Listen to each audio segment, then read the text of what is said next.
Hi guys, మీరు చూస్తున్నారు RK career point YouTube channel.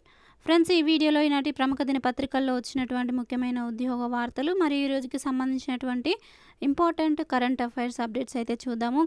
వీడియోని చివరి వరకు చూసినట్లయితే పూర్తి వివరాలు తెలుస్తాయి. అలాగే వీడియో చూస్తున్నటువంటి వారు కంటెంట్ నచ్చినట్లయితే తప్పకుండా లైక్ చేసి మీ యొక్క ఫ్రెండ్స్తో షేర్ చేయండి. డైలీ ఇలాంటి అప్డేట్స్ కోసం ఛానల్ని సబ్స్క్రైబ్ చేసుకొని ఫాలో అవుతుండండి. అండ్ అలాగే కరెంట్ అఫైర్స్ టెస్ట్లు, జనరల్ స్టడీస్కి సంబంధించిన టెస్ట్లు కనుక మీరు ప్రాక్టీస్ చేయాలన్నట్లయితే డిస్క్రిప్షన్లో లింక్స్ ఉంటాయి. క్లిక్ చేసి మీరు మన యొక్క వెబ్సైట్లో డైలీ ఫ్రీగా టెస్ట్లు అయితే ప్రాక్టీస్ చేయవచ్చు. ఇక ముందుగా ఈరోజుకి సంబంధించిన కొన్ని ఉద్యోగ వార్తలు అయితే చూద్దాము. ముందుగా గ్రూప్ 2కి సంబంధించినటువంటి అప్డేట్స్ ఉన్నాయి. గ్రూప్ 2 పోస్టులు పెంచాలి, కేటీఆర్కు నిరుద్యోగ జేఏసీ వినతి. నిరుద్యోగుల న్యాయమైన డిమాండ్లు అమలయ్యే విధంగా ప్రభుత్వంపై ఒత్తిడి తేవాలని బీఆర్ఎస్ వర్కింగ్ ప్రెసిడెంట్ కె తారక రామారావును నిరుద్యోగ జేఏసీ నాయకులు కోరారు.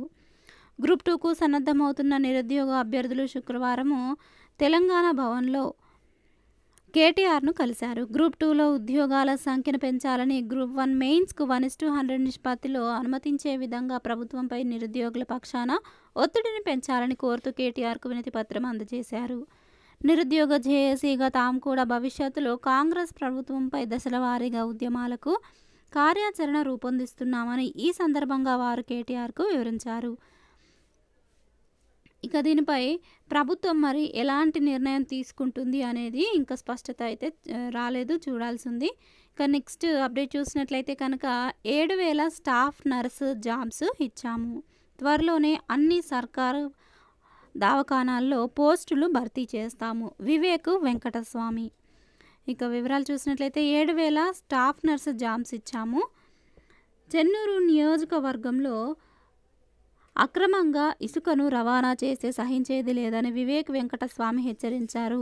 ఈ యొక్క సమావేశంలో భాగంగా ప్రకటనలలో ఈ యొక్క స్టాఫ్ నర్స్ జాబ్స్ గురించి ప్రకటన చేసినట్లుగా చూడవచ్చు. దీనికి సంబంధించి మరిన్ని వివరాలు చూసినట్లయితే కనుక రాష్ట్రంలో కాంగ్రెస్ సర్కారు అధికారంలోకి వచ్చిన తర్వాత 7,000 మంది స్టాఫ్ నర్సులను రిక్రూట్ చేశామని చెన్నూరు ఎమ్మెల్యే వివేక్ వెంకటస్వామి తెలిపారు. త్వరలో రాష్ట్రంలోని అన్ని ప్రభుత్వ హాస్పిటళ్లలో పూర్తి స్థాయి సిబ్బందిని నియమిస్తామని చెప్పారు. శుక్రవారం మంచిర్యాల జిల్లా చెన్నూరు నియోజకవర్గంలోని మందమర్రి, జైపూర్, చెన్నూరు మండలాల్లో వివేక్ బైక్పై పర్యటించారు. జైపూర్ మండలంలో కుందారంలో 1.56 కోట్లతో నిర్మించిన ప్రభుత్వ ఆసుపత్రిని జిల్లా కలెక్టరు కుమార్ దీపక్, డిఎంహెచ్ఓ హరీష్ రాజ్తో కలిసి ఆయన ప్రారంభించిన నేపథ్యంలో ఈ యొక్క వ్యాఖ్యలు చేసినట్లుగా అయితే చూడవచ్చు. ఇక నెక్స్ట్ అప్డేట్ చూసినట్లయితే పెట్టుబడులు, ఉద్యోగాలు 5 రోజులు 10 MOUలు, 20,000 మందికి ఉపాధి ఛాన్స్. ప్రత్యక్షంగా 20,000 మందికి ఉపాధి ఛాన్స్. ఇక దీనికి సంబంధించి మరిన్ని వివరాలు చూసినట్లయితే సహకారానికి ప్రపంచ బ్యాంకు సానుకూలము. సీఎం అయిన తర్వాత రేవంత్ ఫస్ట్ విజిట్. మరో 2 రోజులు పలు కంపెనీలతో భేటీ. అమెజాన్, గూగుల్ ప్రతినిధులతో మీటింగ్. వివరాలు చూద్దాము. Cognizant technologies solutions. ఈ కంపెనీ ఫస్ట్ టైం ఆ దేశం వెలుపల అతిపెద్ద క్యాంపస్ను హైదరాబాద్లో నెలకొల్పనున్నది. సుమారు 10 లక్షల చదరపు అడుగుల విస్తీర్ణంలో ఈ క్యాంపస్ ఏర్పాటు కానుంది. దాదాపు 15,000 మందికి ప్రత్యక్షంగా ఉపాధి లభిస్తుంది. మరో 5,000 మందికి పరోక్షంగా ఉపాధి లభించే అవకాశం అయితే కల్పించబోతున్నారు. Artificial intelligence, machine learning, digital engineering, cloud solutions సహా అధునాతన సాంకేతికతలపై ఈ యొక్క సెంటర్ అయితే ఫోకస్ పెడుతుంది. టెక్నాలజీ ఇన్నోవేషన్ హబ్గా గుర్తింపు పొందినటువంటి హైదరాబాద్ నగరానికి విస్తరించడంతో పాటు టైర్ 2 పట్టణాలకు సర్వీసులను ఎక్స్పాండ్ చేయడంపై దృష్టి పెడతామని కాగ్నిజెంట్ టెక్నాలజీ సొల్యూషన్స్ అయితే పేర్కొంది. ఇక నెక్స్ట్ అప్డేట్ చూసినట్లయితే కనుక హైదరాబాద్లో ఆమ్జెన్ రీసెర్చ్ సెంటర్ ఈ ఏడాది చివరిలో ప్రారంభము. 3,000 మందికి జాబ్స్. శాన్ ఫ్రాన్సిస్కోలో కంపెనీ ఎండీతో సీఎం రేవంత్ భేటీ. వివరాలు చూసినట్లయితే అమెరికాలోనే అతిపెద్ద బయోటెక్నాలజీ కంపెనీ అయినటువంటి ఆమ్జెన్ తెలంగాణలో తన కార్యకలాపాలను విస్తరించనుంది. హైదరాబాద్లో కొత్తగా రీసెర్చ్ అండ్ డెవలప్మెంట్ విభాగం ప్రారంభించినట్టు ఆ కంపెనీ ప్రకటించింది. హైటెక్ సిటీలో 6 అంతస్తుల భవనంలో ఈ సెంటర్ను ఏర్పాటు చేయనున్నారు. దాదాపు 3,000 మందికి ఇక్కడ ఉద్యోగాలు లభించనున్నాయి. ఈ ఏడాది చివరి నుంచే కంపెనీ తమ కార్యకలాపాలను ప్రారంభించనుంది. శాన్ ఫ్రాన్సిస్కోలోని ఆమ్జెన్ R&D కేంద్రంలో company MD doctor David Rin, national executive Som చటోపాధ్యాయతో సీఎం రేవంత్ రెడ్డి భేటీ అయ్యారు. ఈ సందర్భంగా సీఎం రేవంత్ రెడ్డి మాట్లాడుతూ ప్రపంచంలోనే పేరొందిన బయోటెక్ సంస్థ హైదరాబాద్ను తమ అభివృద్ధి కేంద్రంగా ఎంచుకోవడము గర్వించదగ్గ విషయమని పేర్కొన్నారు. ఇక నెక్స్ట్ అప్డేట్ చూసినట్లయితే జీవో 46పై ప్రభుత్వాన్ని వదలము, పోరాటం చేస్తున్న అభ్యర్థులకు అండగా ఉంటాము. జీవో 46 బాధిత అభ్యర్థులకు కేటీఆర్ అభయము. వివరాలు చూసినట్లయితే ఎన్నికల ముందు కాంగ్రెస్ పార్టీ హామీ ఇచ్చిన విధంగా జీవో 46 అభ్యర్థులకు న్యాయం చేయాలని BRS party working president KTR గారు డిమాండ్ చేశారు. ప్రభుత్వంపై ఒత్తిడి పెంచాలని కోరుతూ జీవో 46 అభ్యర్థులు శుక్రవారం కేటీఆర్ను నందినగర్ నివాసంలో కలిశారు. జీవో 46 రద్దు చేస్తామని నమ్మబలికితే కాంగ్రెస్ పార్టీ గెలిచేందుకు సహకరించామని, అయితే ఆ పార్టీ నాయకులు గెలిచిన తర్వాత తమను పట్టించుకోవడం లేదని అభ్యర్థులు ఆవేదన వ్యక్తం చేశారు. ఇక నెక్స్ట్ అప్డేట్ చూసినట్లయితే SC/ST రిజర్వేషన్లకు సంపన్న శ్రేణిని వర్తింపజేయము, ప్రధాని హోంమంత్రులకు ధన్యవాదాలు, మందకృష్ణ మాదిగ. సుప్రీంకోర్టు సూచనను పరిగణలోనికి తీసుకోం, అంబేద్కర్ రాజ్యాంగ విధానం ప్రకారమే కోటా, కేంద్ర క్యాబినెట్ కీలక నిర్ణయము. వివరాలు చూసినట్లయితే SC/ST రిజర్వేషన్లకు సంపన్న శ్రేణిని అంటే క్రీమీ లేయర్ని వర్తింపజేయకూడదని కేంద్ర క్యాబినెట్ నిర్ణయించింది. ఈ అంశంలో సుప్రీంకోర్టు చేసిన సూచనలను పరిగణలోనికి తీసుకోకూడదని నిశ్చయించింది. శుక్రవారం రాత్రి ప్రధానమంత్రి నరేంద్ర మోదీ అధ్యక్షతన జరిగిన కేంద్ర మంత్రివర్గ సమావేశంలో విస్తృతంగా చర్చించి ఈ నిర్ణయం తీసుకున్నట్లు కేంద్ర సమాచార ప్రసార శాఖల మంత్రి అశ్విని వైష్ణవ్ వెల్లడించారు. రిజర్వేషన్ల విషయంలో సుప్రీంకోర్టు ఈ నెల 1న తీర్పు ఇచ్చింది. అందులో SC/ST రిజర్వేషన్లపై కొన్ని సూచనలు చేసింది. దీనిపై మంత్రివర్గ సమావేశంలో విస్తృత చర్చ జరిగింది. చివరకు బాబాసాహెబ్ అంబేద్కర్ రాజ్యాంగంలో స్పష్టం చేసిన విధానానికి సంపూర్ణంగా కట్టుబడి ఉండాలని కేబినెట్ తీర్మానించింది. ఇక నెక్స్ట్ ఈరోజుకి సంబంధించినటువంటి ముఖ్యమైన కరెంట్ అఫైర్స్ అప్డేట్స్ అయితే చూద్దాం. దానికంటే ముందుగా ఎవరైతే మన వీడియోని చూస్తున్నారో మీకు డైలీ జాబ్ అప్డేట్స్ కనుక కావాలి అనుకున్నట్లయితే, అలాగే డైలీ కరెంట్ అఫైర్స్ టెస్ట్లు, జనరల్ స్టడీస్కి టెస్ట్లు ప్రాక్టీస్ చేయాలన్నట్లయితే మన డిస్క్రిప్షన్లో లింక్స్ ఉంటాయి. మనకి వెబ్సైట్లో డైలీ అప్డేట్ చేస్తున్నాను. టెలిగ్రామ్ గ్రూప్లో జాయిన్ అవ్వండి. డైలీ మీరు అప్డేట్స్ అయితే పొందుకోవచ్చు. ఇక కరెంట్ అఫైర్స్ విషయానికి వచ్చినట్లయితే ముందుగా క్రీడలకు సంబంధించినటువంటి కరెంట్ అఫైర్స్ చూద్దాము. అమన్ కాంస్య పట్టు. బరిలోకి దిగిన తొలి ఒలింపిక్స్లోనే India young wrestler Aman Sehrawat సంచలనం సృష్టించాడు. ఫేవరెట్లందరూ ఏదో ఒక కారణంతో పతకానికి దూరమైన చోట కాంస్యంతో మెరిశాడు. మెన్స్ 57 కేజీల ఫ్రీస్టైల్ బ్రాంచ్ మెడల్ ప్లే ఆఫ్లో పూర్టారికో రెజ్లర్ డారియన్ క్రూజ్పై 13-5తో నెగ్గిన మెడల్ను సొంతం చేసుకున్నాడు. దీంతో 2008 బీజింగ్స్ గేమ్స్ నుంచి బరిలోకి దిగినటువంటి ప్రతి ఒలింపిక్స్లో ఇండియన్ రెజ్లర్లు పతకం సాధించిన ఘనతను కొనసాగించాడు.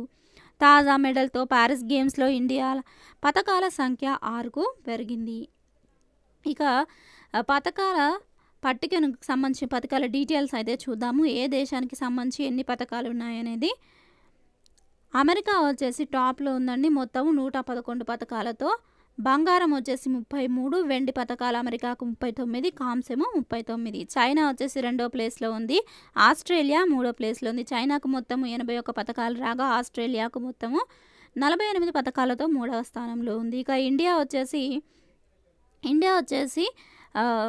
69వ స్థానంలో ఉండగా వెండి పతకాలు 1. వెండి పతకం వచ్చేసి నీరజ్ చోప్రాకి జావెలిన్ త్రో విభాగంలో వెండి పతకం అయితే రావడం జరిగింది. ఇక కాంస్య విభాగాల్లో మొత్తం 5, మొత్తంగా 6 పతకాలతో ఇండియా 69వ స్థానంలో ఉంది. ఈ కాంస్యం 5 పతకాలు, 3 షూటింగ్ విభాగాల్లో 3 పతకాలు కాంస్యాలు వచ్చాయి.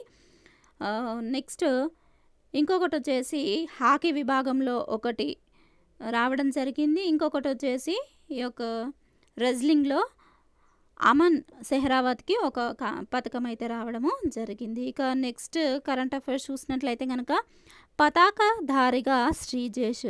ఒలింపిక్స్లో హాకీలో భారత్ వరుసగా 2 కాంస్య పతకాలు సాధించడంతో కీలక పాత్ర పోషించినటువంటి గోల్ కీపర్ పిఆర్ శ్రీజేష్కు భారత ఒలింపిక్ సంఘము ఐఓఏ తగిన గుర్తింపునిచ్చింది. ఒలింపిక్స్ ముగింపు కార్యక్రమంలో స్టార్ షూటర్ మను భాకర్తో కలిసి శ్రీజేష్ పతాకధారిగా వ్యవహరిస్తాడని అధ్యక్షురాలు పిటి ఉషా తెలిపింది. ఇక నెక్స్ట్ కరెంట్ అఫైర్స్ చూద్దాము. రసోవ్స్కీకి marathon స్వర్ణము. Olympics marathon స్విమ్మింగ్లో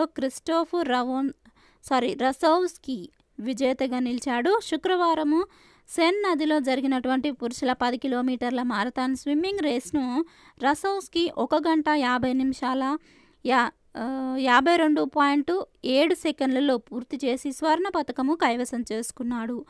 Oliver Clement 54.8 సెకండ్లు, రజతం వచ్చేసి డేవిడ్ బెత్లెహెమ్ అనేటువంటి వ్యక్తికి రావడం అయితే జరిగింది. ఇక నెక్స్ట్ కరెంట్ అఫైర్స్ చూసినట్లయితే 404 కిలోలు ఎత్తివేశాడు. బల్గేరియా వెయిట్ లిఫ్టర్ కార్లోస్ ప్రపంచ record. Bulgaria weightlifter Carlos Nasar record బరువు ఎత్తి పారిస్లో కొత్త చరిత్ర లిఖించాడు. 21 ఏళ్ల ఈ కుర్రాడు పురుషుల 89 కిలోల విభాగంలో ఏకంగా 404 కిలోల బరువును ఎత్తి ఒలింపిక్ రికార్డులతో పాటు ప్రపంచ రికార్డుల దుమ్ము దులిపాడు. స్నాచ్లో 180 కిలోలు ఎత్తినటువంటి కార్లోస్ క్లీన్ అండ్ జర్క్లో రికార్డు స్థాయిలో 224 కిలోల బరువును ఎత్తేశాడు. క్లీన్ అండ్ జర్క్లో ఇప్పటి వరకు ఇదే అత్యుత్తమంగా రికార్డులో ఉంది. ఇక నెక్స్ట్ కరెంట్ అఫైర్స్ చూసినట్లయితే కనుక ఆఫ్రికన్ దేశాలను వణికిస్తున్నటువంటి మంకీ పాక్స్, దానికి సంబంధించిన ఇమేజెస్ మీరు ఇక్కడ స్క్రీన్ పైన చూడవచ్చు. 15,000 మందికి సోకిన వ్యాధి. ఆఫ్రికా దేశాలను మంకీ పాక్స్ వ్యాధి వణికిస్తుంది. ఇప్పటి వరకు 15 ఆఫ్రికా దేశాలకు వ్యాపించిన ఈ వ్యాధి కారణంగా 500 మంది మరణించగా 15,000 మంది దీని బారిన పడ్డారు. దీంతో అప్రమత్తమైనటువంటి ప్రపంచ ఆరోగ్య సంస్థ వ్యాధి తీవ్రత, ప్రజారోగ్య అత్యవసర స్థితికి దారితీస్తోందో లేదో నిర్ణయించడానికి అత్యవసర సమావేశాన్ని నిర్వహించింది. గతంలో ఈ వ్యాధి జాడలు లేని కెన్యా, ఉగాండా, రువాండా, బురుండి దేశాలు కూడా ఈసారి ఈ వ్యాధి బారిన పడ్డాయి.